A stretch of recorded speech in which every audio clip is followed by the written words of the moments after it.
आप सभी लोगों का स्वागत है फिर से एक बार इस क्रिक जोन में। आशा करता है आप सभी लोग सही सलामत होंगे। तो चलिए शुरू करते हैं आज का वीडियो, जो कि एक और धमाकेदार मुकाबला आने वाला है, जो कि आज होगा गुजरात टाइटंस बनाम पंजाब किंग्स।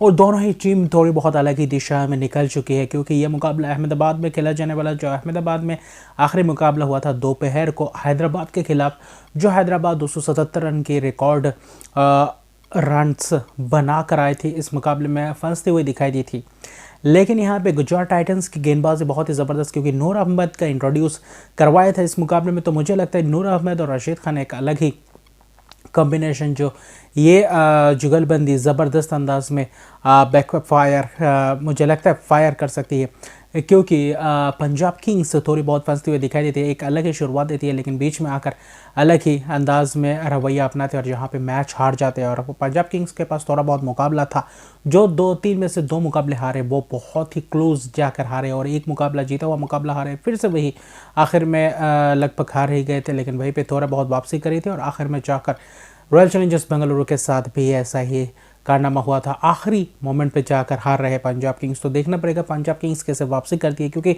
अच्छा खासा स्क्वाड तो है उनके पास। गुजरात टाइटंस का भी स्क्वाड अच्छा खासा है, जो बैटिंग थोड़ी बहुत उनको अनुभव हीन थोड़ी बहुत बल्लेबाजी है, क्योंकि ओवरसीज खिलाड़ियों की बात करें तो अच्छा खासा है। लेकिन मुझे लगता है साई सुदर्शन, शुभमन गिल अपने पूरी तरीके से लय प्राप्त कर नहीं पा रहे हैं, और उनके स्टैंडर्ड के हिसाब से एक अच्छा उतना खास अभी भी 3 मैचेस में रन्स नहीं लगे।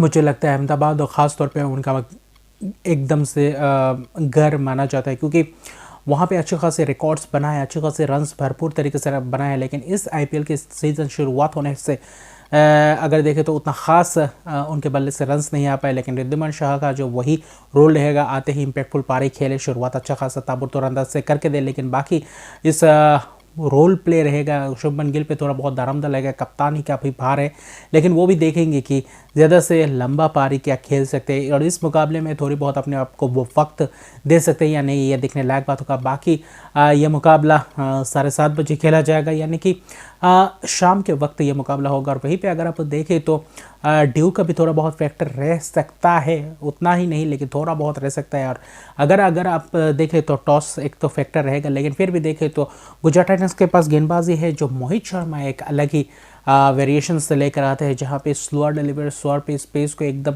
कट कर देते हैं, जहाँ पे बल्लेबाजों को ऐसे ग्राउंड पे शॉट्स मारना थोड़ा बहुत मुश्किल होता है, जिसके कारण विकेट टेकिंग ऑप्शन बन जाता है। मोहित शर्मा पिछले साल से अच्छा खासा डेथ ओवर्स में और अच्छा खासा मिडिल ओवर्स में ज़बरदस्त गेंदबाजी कर रहे हैं। लेकिन वही के साथ रशीद खान, जो पिछले मुकाबले में अच्छा खासा गेंदबाजी किया था, विकेट से लिया था, और नूर अहमद ने जो वापसी करवाई थी पूरी तरीके से हावी होते दिखाई दिए। अजमतुल्लाह उमरजई की शुरुआत, अजमतुल्लाह उमरजई को थोड़ा और बहुत बेहतरीन करना पड़ेगा, बल्लेबाजी में थोड़ा बहुत तेज़ी प्रदान करना पड़ेगा, जैसे अफगानिस्तान के लिए खेलते थे वर्ल्ड कप में, वैसे ही कारनामा इस उनके लिए मिडिल ऑर्डर्स में आकर वो कारनामा कर पाना होगा। बाकी मिलर पिछले मुकाबले में अच्छा खासा लय प्राप्त कर चुके थे। साई सुदर्शन जो अच्छा बल्लेबाज है, जो लेकिन बाद में थोड़ा बहुत पेस बढ़ाना पड़ेगा, उसके बाद उतना मुश्किलात नहीं होगा। विजय शंकर तो है, लेकिन मुझे लगता है अभी भी अभिनव मनोहर को जगह मिलना चाहिए और प्लेइंग 11 में लाना चाहिए। बाकी उमेश यादव, दर्शन नलकंडे को पिछले मुकाबले में मौका मिला था,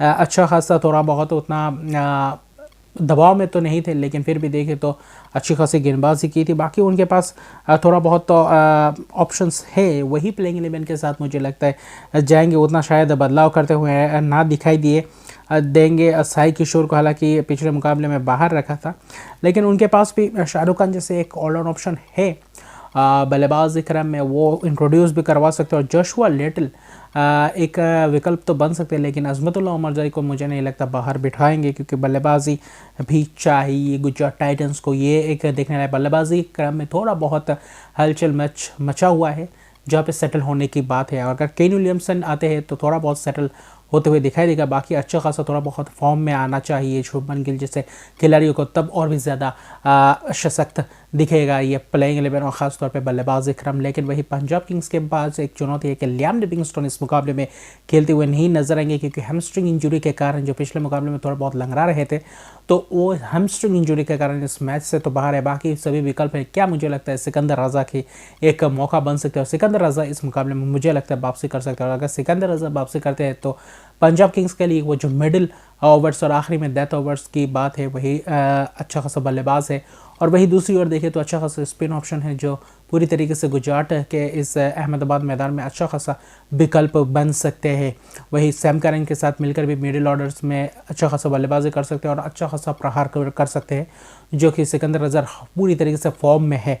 और जो भी लीग्स खेले हैं, जो भी मैचेस अपने दम पे बलबूते पे पूरी तरीके से मैचेस जीता है, बाकी जितने भी लीग्स खेले हुए हैं हाल ही में, तो वहाँ पे अच्छा खासा प्रदर्शन करा है। तो मुझे लगता है ये पूरी तरीके से इस मुकाबले में तो पूरी तरीके से लियाम लिविंगस्टोन की जगह में सिकंदर रजा खेलेंगे।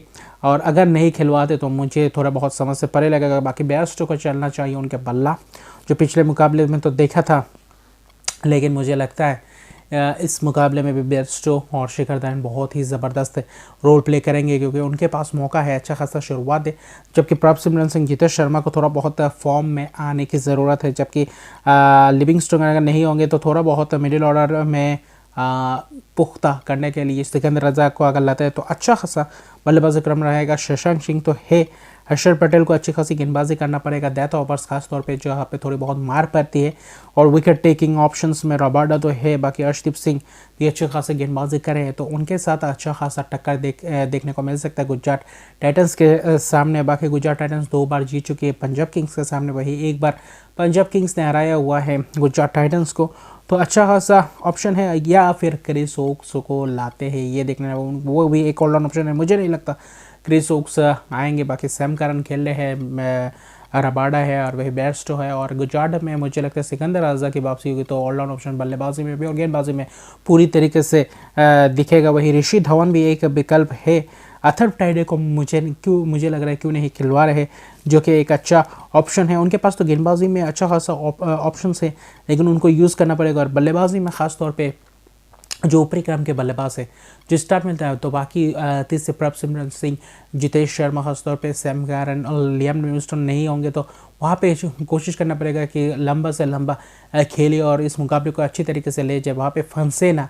और वहाँ पे अगर फंस जाते हैं तो वहाँ पे जो शुरुआत अच्छा खासा मिलता है उसको पूरी तरीके से यूटिलाइज़ नहीं कर पाते। और धवन और वही बेस्ट खासतौर पे शिखर धवन को, कप्तान को चाहिए कि लंबा रन करे और लंबा स्कोर तो करे और उनके साथ लंबा पारी खेलने को देखे। तो दूसरे एंड से बाकी जो भी बल्लेबाज हैं उनके साथ मिलकर उनके इर्द गिर्द खिलवा सकते हैं, जो कि आगे जाके पंजाब किंग्स के लिए बेहतर होगा। और वहीं पे यह मुकाबला पंजाब किंग्स नहीं चाहेंगे ये एक और हार एफोर्ड करे। बाकी गुजरात टाइटंस 3 में से 2 जीते हैं, जबकि 3 में से 2 हार चुके हैं पंजाब किंग्स। और ये लगता है पंजाब किंग्स दबाव में थोड़ा बहुत रहेंगे, क्योंकि पहले मुकाबले के बाद अपने घर में जीतने के बाद बाकी 2 अवे मैचेस के लिए और ये तीसरा अवे मैचेस है, चाहेंगे बाहर भी 1-2 मैचेस जीत कर अपने घर पे ज़्यादा दबदबाव बनाए रखे। तो ये देखने लायक बात होगा कि गुजरात टाइटंस के सामने कैसा विकल्प उतारते और कैसा प्रदर्शन करते, क्योंकि ख़ास तौर पे राहुल चहर जो एक लेग स्पिनर है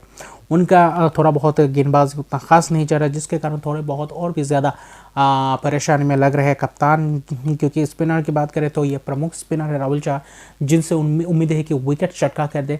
तो यही चाहेंगे, क्योंकि गुजरात टाइटंस भी उतना अभी फ़िलहाल प्रदर्शन, हालांकि जीत तो रहे, प्रदर्शन कर रहे हैं, लेकिन फिर भी इवन स्टीवन वाला मुकाबला रहेगा। आखिर में गेंदबाजी जो अच्छा करेगा और बाकी और बल्लेबाजी में वही आखिर में मात दे जाएगा। और वही देखे तो क्योंकि उनके पास भी जो कि कुछ खिलाड़ी है जो अच्छा खासा प्रदर्शन नहीं कर पाए, उतना फॉर्म में नहीं है, तो उसका ही फ़ायदा उठाना पड़ेगा पंजाब किंग्स को अगर जीतना है। तो बाकी मैथ्यू वेड जैसे बल्लेबाज तो अभी बैठे हुए थोड़े बहुत इंजरी के कारण, वरना जोशुआ लिटल जैसे तेज़ गेंदबाज है पिछले साल अच्छा खासा प्रदर्शन किया था, इस साल अभी भी मौका नहीं मिला। जबकि शाहरुख खान जैसे ऑलराउंड ऑप्शन को कैसे यूज़ करती है, यूटिलाइज़ करती है गुजरात टाइटंस, कब उतारेंगे मैदान में, ये देखने लायक बात होगा। बाकी दोनों ही टीम ज़बरदस्त है, मुझे लगता है अच्छा खासा मुकाबला देखने को मिलेगा।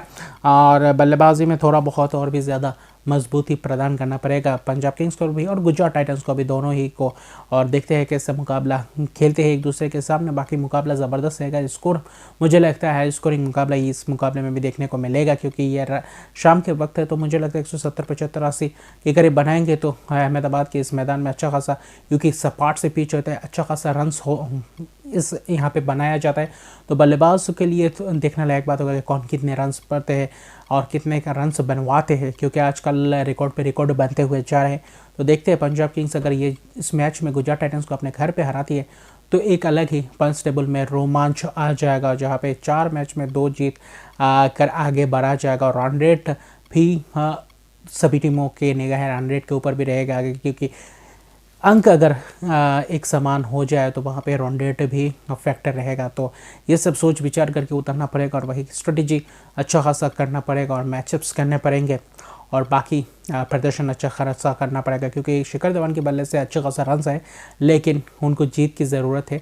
मिडिल ऑर्डर के बल्लेबाजों से थोड़े बहुत रन्स की अपेक्षा है, जबकि शुभमन गिल कप्तान के बल्ले से उतना खास रन्स अभी तक बल्ले से आए नहीं। तो उनकी अपेक्षा है कि उनके बल्ले से एक लंबा रन्स बनेगी या मुकाबले में आ सकते हैं। ये देखने लायक बात होगा, क्योंकि 2-3 मैच तक उतना खामोश है उनका बल्ला।